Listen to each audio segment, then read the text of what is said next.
ಎಲ್ಲರಿಗೂ ನಮಸ್ಕಾರ. ನಮ್ಮ DVS ಯೂಟ್ಯೂಬ್ ಚಾನಲ್ಗೆ ಸ್ವಾಗತ. ನಾವಿವತ್ತು ಬೂಂದಿ ಲಾಡು ಮಾಡ್ತಿದ್ದೇವೆ. ಯಾವ ರೀತಿ ಮಾಡುವುದಂತ ಈ ವಿಡಿಯೋದಲ್ಲಿ ನಿಮಗೆ ಕಂಪ್ಲೀಟಾಗಿ ತೋರಿಸ್ತಿದ್ದೇವೆ. ಈ ವಿಡಿಯೋ ಕೊನೆವರೆಗೂ ನೋಡಿ. ಇಷ್ಟ ಆದರೆ ಲೈಕ್ ಮಾಡಿ, ಶೇರ್ ಮಾಡಿ. ಯಾರೆಲ್ಲ ವಿಡಿಯೋ ಸಬ್ಸ್ಕ್ರೈಬ್ ಮಾಡದೆ ನೋಡ್ತಾ ಇದ್ದೀರಾ ಎಲ್ಲರೂ ವಿಡಿಯೋ ಸಬ್ಸ್ಕ್ರೈಬ್ ಮಾಡಿ ನೋಡಿ. ಈಗ ನಾವು ವಿಡಿಯೋ ಶುರು ಮಾಡುವ. ನಾವಿಲ್ಲಿ 1 ಕಪ್ ಆಗುವಷ್ಟು ಕಡಲೆ ಹಿಟ್ಟನ್ನು ತಗೊಂಡಿದ್ದೇವೆ. ಮೊದಲೇ ನಾವು ಜರಡಿ ಮಾಡಿ ತಗೊಂಡಿದ್ದೇವೆ. ಈಗ ಅದಕ್ಕೆ ಸ್ವಲ್ಪ ಉಪ್ಪು ಹಾಕ್ತಿದ್ದೇವೆ, ರುಚಿಗೆ ತಕ್ಕಷ್ಟು. ಜಾಸ್ತಿ ಬೇಡ, ಸ್ವಲ್ಪ ಹಾಕಿದರೆ ಸಾಕು. ಈಗ ಅವೆರಡನ್ನು ಮಿಕ್ಸ್ ಮಾಡಬೇಕು. ಸ್ವಲ್ಪನೇ ನೀರು ಹಾಕಿ ಮಿಕ್ಸ್ ಮಾಡ್ತಾ ಹೋಗಬೇಕು. ಒಮ್ಮೆಲೆ ಜಾಸ್ತಿ ನೀರು ಹಾಕಬೇಡಿ, ಅದು ಮತ್ತೆ ನೀರಾದರೆ ಕಷ್ಟ. ನಾವು ಕನ್ಸಿಸ್ಟೆನ್ಸಿ ಯಾವ ರೀತಿ ಬರಬೇಕಂತ ನಾವಿಲ್ಲಿ ತೋರಿಸ್ತೇವೆ. ಅಷ್ಟಕ್ಕೆ ಬಂದರೆ ಸಾಕು, ಜಾಸ್ತಿ ನೀರು ಹಾಕಬೇಡಿ. ಈಗ ಇದಕ್ಕೆ ಸ್ವಲ್ಪ ಫುಡ್ ಕಲರ್ ಹಾಕುವ. ಫುಡ್ ಕಲರ್ ಆಪ್ಷನಲ್, ನಿಮಗೆ ಬೇಕಿದ್ದರೆ ಹಾಕ್ಬೋದು. ಲಡ್ಡು ಅಂದರೆ ನಮಗೆ ನಾರ್ಮಲಾಗಿ ಯೆಲ್ಲೋ ಕಲರಲ್ಲಿ ಇರ್ತದಲ್ವ, ಹಾಕಿದರೆ ಚೆಂದ ಕಾಣ್ತದೆ. ಇಲ್ಲದಿದ್ದರೆ ವೈಟ್ ಕಲರಲ್ಲಿ ಲಡ್ಡು ಬರ್ತದೆ. ಹಾಗಾಗಿ ಬೇಕಿದ್ದರೆ ಕಲರ್ ಹಾಕಿ, ಇಲ್ಲದಿದ್ದರೆ ಬೇಡ. ಈಗ ನಾವು ಮಿಕ್ಸ್ ಮಾಡ್ತಾ ಇದ್ದೇವೆ ನೋಡಿ. ಈಗ ಎಕ್ಸ್ಟ್ರಾ ಸ್ವಲ್ಪ ನೀರು ಹಾಕಿ ಮಿಕ್ಸ್ ಮಾಡ್ತಾ ಇದ್ದೇವೆ. ಸ್ವಲ್ಪ ನೀರು ಹಾಕಿ, ಒಮ್ಮೆಲೆ ಜಾಸ್ತಿ ನೀರು ಹಾಕಬೇಡಿ ನೋಡಿ. ಇದೇ ರೀತಿ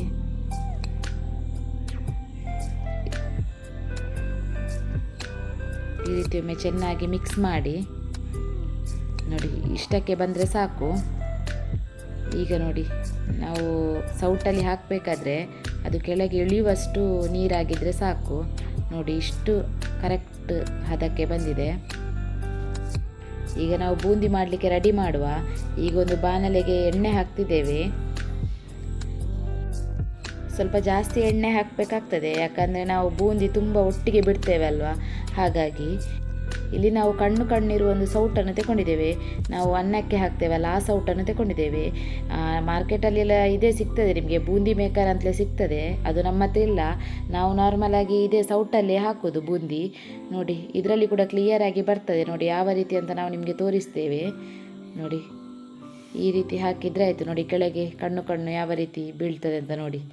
ಅದಾಗಿ ಎದ್ದು ಬರ್ತದೆ ನೋಡಿ. ಅದಕ್ಕೆ ನಾವು ಆಯಿಲ್ ಸ್ವಲ್ಪ ಜಾಸ್ತಿ ಹಾಕಬೇಕು ನೋಡಿ. ಈ ರೀತಿ ಬೂಂದಿ ಹಾಕಲಿಕ್ಕೆ ಬೂಂದಿ ಮೇಕರೇ ಬೇಕಂತಿಲ್ಲ. ಇದರಲ್ಲಿ ನೋಡಿ ಯಾವ ರೀತಿ ಬರ್ತದೆ ಅಂತ ನೋಡಿ. ರೌಂಡ್ ಶೇಪಲ್ಲಿ ಬರ್ತದೆ. ನಾರ್ಮಲಾಗಿ ಇದರಲ್ಲೇ ಮಾಡ್ಬೋದು ನಮಗೆ ನೋಡಿ. ಇದೇ ರೀತಿ ಹಾಕಿದರೆ ಆಯಿತು ನೋಡಿ. ಈ ರೀತಿ ಹಾಕಬೇಕು. ಒಮ್ಮೆಲೆ ಜಾಸ್ತಿ ಹಾಕ್ಬೋದು ಈ ರೀತಿ. ನಾವಿಲ್ಲಿ ಜಾಸ್ತಿ ಕಡಲೆ ಹಿಟ್ಟನ್ನು ತಗೊಳ್ಳಿಲ್ಲ, ಖಾಲಿ 1 ಕಪ್ ಆಗುವಷ್ಟು ಕಡಲೆ ಹಿಟ್ಟಿಂದ ನಿಮಗೆ ಮಾಡಿ ತೋರಿಸ್ತಿದ್ದೇವೆ ನೋಡಿ. ಬೂಂದಿ ಎಲ್ಲ ಈಗ ಬೇಯ್ತಿದೆ ನೋಡಿ. ಇದೇನು ಜಾಸ್ತಿ ಹೊತ್ತು ಬೇಯಬೇಕಂತಿಲ್ಲ, ಸ್ವಲ್ಪ ಆ ಕಡೆ ಈ ಕಡೆ ಫ್ರೈ ಆದರೆ ಸಾಕು. ಕಲ್ಲರೆಲ್ಲ ಚೇಂಜ್ ಆಗೋದು ಬೇಡ. ಸ್ವಲ್ಪ ಆ ಕಡೆ ಈ ಕಡೆ ಫ್ರೈ ಆದ ನಂತರ ತೆಗೆದ್ರೆ ಸಾಕು ನೋಡಿ. ಈ ರೀತಿ ಇದು ಆಗಿದೆ ನೋಡಿ. ಇಷ್ಟು ಬೆಂದರೆ ಸಾಕು. ಈಗ ಅದನ್ನು ಸಪ್ರೇಟಾಗಿ ಎತ್ತಿಟ್ಟುಕೊಳ್ಳುವ ನೋಡಿ. ಶೇಪ್ ಎಲ್ಲ ಕರೆಕ್ಟಾಗಿ ಬಂದಿದೆ. ಇದೇ ರೀತಿ ಈಗ ಎಲ್ಲವನ್ನು ಫ್ರೈ ಮಾಡಬೇಕು ನಾವು. ನಮ್ಮದು ಒಂದು ಸಲದ್ದಾಯಿತು. ಈಗ ಇದೇ ರೀತಿ ಉಳಿದದನ್ನು ಕೂಡ ಮಾಡುವ. ಎಣ್ಣೆ ಮೀಡಿಯಮ್ ಫ್ಲೇಮಲ್ಲಿ ಇದ್ದರೆ ಸಾಕು, ಹೈ ಫ್ಲೇಮಲ್ಲಿ ಬೇಡ. ಈಗ ಇದೇ ರೀತಿ ಉಳಿದದನ್ನು ಕೂಡ ಮಾಡಿದರೆ ಆಯಿತು. ಎಲ್ಲ ರೆಡಿ ಆಗ್ತದೆ ಆಗ ನಮ್ಮದು. ನಾವು ಮೊನ್ನೆ ಮಾಡಿದ ರವೆ ಲಾಡು ರೆಸಿಪಿ ತುಂಬ ಜನ ನೋಡಿದ್ದೀರಾ. ಯಾರೆಲ್ಲ ಇನ್ನೂ ನೋಡಲಿಲ್ಲ ಅವರು ಈ ವಿಡಿಯೋ ಎಂಡಲ್ಲಿ ನಾವು ಲಿಂಕ್ ಕೊಟ್ಟಿರ್ತೇವೆ, ಅಲ್ಲಿ ಹೋಗಿ ಚೆಕ್ ಮಾಡ್ಬೋದು. ನಮಗೆ ವ್ಯೂಸ್ ತುಂಬ ಬರ್ತದೆ, ಆದರೆ ಸಬ್ಸ್ಕ್ರೈಬರ್ಸ್ ಬರ್ತಿಲ್ಲ. ಯಾರೆಲ್ಲ ವಿಡಿಯೋ ನೋಡ್ತಿದ್ದೀರಾ ಎಲ್ಲರೂ ಸಬ್ಸ್ಕ್ರೈಬ್ ಮಾಡಿ ವಿಡಿಯೋ ನೋಡಿ. ಅದಕ್ಕೇನು ಎಕ್ಸ್ಟ್ರಾ ಪೇ ಮಾಡಲಿಕ್ಕಿಲ್ಲ, ಅದು ಫ್ರೀ ಆಫ್ ಕಾಸ್ಟ್ ಅಲ್ಲ. ಒಂದು ಸಬ್ಸ್ಕ್ರೈಬ್ ಮಾಡಿ ವಿಡಿಯೋ ನೋಡಿ, ನಮಗೂ ಒಂದು ಸಪೋರ್ಟ್ ಮಾಡಿದಾಗೆ ಆಗ್ತದೆ. ಇಲ್ಲಿ ನಾವು ಸ್ವಲ್ಪ ಬೂಂದಿಯನ್ನು ಗ್ರೈಂಡ್ ಮಾಡಿ ತಗೊಂಡಿದ್ದೇವೆ, ಯಾಕಂದರೆ ಇಲ್ಲದಿದ್ದರೆ ಲಾಡು ಕಟ್ಟಲಿಕ್ಕೆ ಆಗೋದಿಲ್ಲ ಕ್ಲಿಯರಾಗಿ. ಅದಕ್ಕೋಸ್ಕರ ನಾವಿಲ್ಲಿ ಸ್ವಲ್ಪ 1/4% ಬೂಂದಿಯನ್ನು ಗ್ರೈಂಡ್ ಮಾಡಿ ತಗೊಂಡಿದ್ದೇವೆ. ಈಗ ಲಾಡಿಗೆ ದ್ರಾಕ್ಷಿ ಗೋಡಂಬಿ ಎಲ್ಲ ನಾವು ತುಪ್ಪದಲ್ಲಿ ಫ್ರೈ ಮಾಡಿ ಹಾಕುವ. ಇಲ್ಲಿ ನಾವು 1 ಚಮಚ ಆಗುವಷ್ಟು ತುಪ್ಪ ತಗೊಂಡಿದ್ದೇವೆ. ತುಪ್ಪ ಸ್ವಲ್ಪ ಬಿಸಿಯಾದ ನಂತರ ಅದಕ್ಕೆ ಸ್ವಲ್ಪ ದ್ರಾಕ್ಷಿ, ಗೋಡಂಬಿ, ಏಲಕ್ಕಿ, ಲವಂಗ ಹಾಕಿ ಫ್ರೈ ಮಾಡ್ತಾ ಇದ್ದೇವೆ. ಸ್ವಲ್ಪ ಚೆನ್ನಾಗಿ ಪರಿಮಳ ಬರುವವರೆಗೂ ಫ್ರೈ ಆಗಲಿ. ಗೋಡಂಬಿ ಸ್ವಲ್ಪ ಬ್ರೌನ್ ಕಲರ್ ಬಂದರೆ ಸಾಕು ನೋಡಿ. ಈಗ ಫ್ರೈ ಆಗ್ತಾ ಬಂತು. ನೀವು ಬೇಕಿದ್ರೆ ಜಾಸ್ತಿ ಗೋಡಂಬಿ ದ್ರಾಕ್ಷಿ ತಗೊಳ್ಬೋದು. ನಾವಿಲ್ಲಿ ಸ್ವಲ್ಪ ತಗೊಂಡಿದ್ದೇವೆ, ನಾವು ಸ್ವಲ್ಪ ಲಡ್ಡು ಮಾಡ್ತಿದ್ದೇವಲ್ಲ ಹಾಗಾಗಿ. ನೋಡಿ ಈಗ ಫ್ರೈ ಆಗ್ತಾ ಬಂತು. ಇಷ್ಟು ಫ್ರೈ ಆದರೆ ಸಾಕು. ಈಗ ಇದನ್ನು ಸಪ್ರೇಟಾಗಿ ಎತ್ತಿಡುವ. ನೋಡಿ ಇಷ್ಟು ಫ್ರೈ ಆಯಿತು. ಈಗ ನಾವು ಸಕ್ಕರೆ ಪಾಕ ಮಾಡಲಿಕ್ಕೆ ರೆಡಿ ಮಾಡುವ. ನಾವಿಲ್ಲಿ 1 ಕಪ್ ಆಗುವಷ್ಟು ಸಕ್ಕರೆಯನ್ನು ತಗೊಂಡಿದ್ದೇವೆ. ನಿಮಗೆ ಸಿಹಿ ಜಾಸ್ತಿ ಬೇಕಿದ್ರೆ ಜಾಸ್ತಿ ತಗೊಳ್ಬೋದು. ನಾವಿಲ್ಲಿ 1 ಕಪ್ ಅಷ್ಟು ತಗೊಂಡಿದ್ದೇವೆ. ನೀವು ಯಾವ ಕಪ್ಪಲ್ಲಿ ಸಕ್ಕರೆ ತಗೊಂಡಿರ್ತೀರೋ ಅದೇ ಕಪ್ಪಲ್ಲಿ 3/4 ಕಪ್ ಆಗುವಷ್ಟು ನೀರು ಹಾಕ್ಕೊಳ್ಳಿ. ನೋಡಿ 3/4 ಕಪ್ ಆಗುವಷ್ಟು ಹಾಕಿದರೆ ಸಾಕು. ಈಗಿದು ಪಾಕ ಆಗಬೇಕು, ಕರೆಕ್ಟಾಗಿ ಕುದಿ ಬರಬೇಕು. ನಾನು ಇದಕ್ಕೆ ಇನ್ನೊಮ್ಮೆ ಸ್ವಲ್ಪ ನೀರು ಆ್ಯಡ್ ಮಾಡಿದ್ದೇನೆ. ಈಗ ಅದಕ್ಕೆ ಸ್ವಲ್ಪ ಏಲಕ್ಕಿ ಹಾಕುವ ಪರಿಮಳಕ್ಕೆ. ಏಲಕ್ಕಿ ಹಾಕಿ ಒಮ್ಮೆ ಪಾಕ ಮಾಡುವ. ನೋಡಿ ನಾವು ಪಾಕಕ್ಕೆ ಕೂಡ ಸ್ವಲ್ಪ ಫುಡ್ ಕಲರ್ ಹಾಕಿದ್ದೇವೆ, ಕಲರ್ ಚಂದ ಕಾಣಲಿ ಅಂತ. ನೋಡಿ ಈಗ ಪಾಕ ಕುದಿ ಬರ್ತಾ ಇದೆ.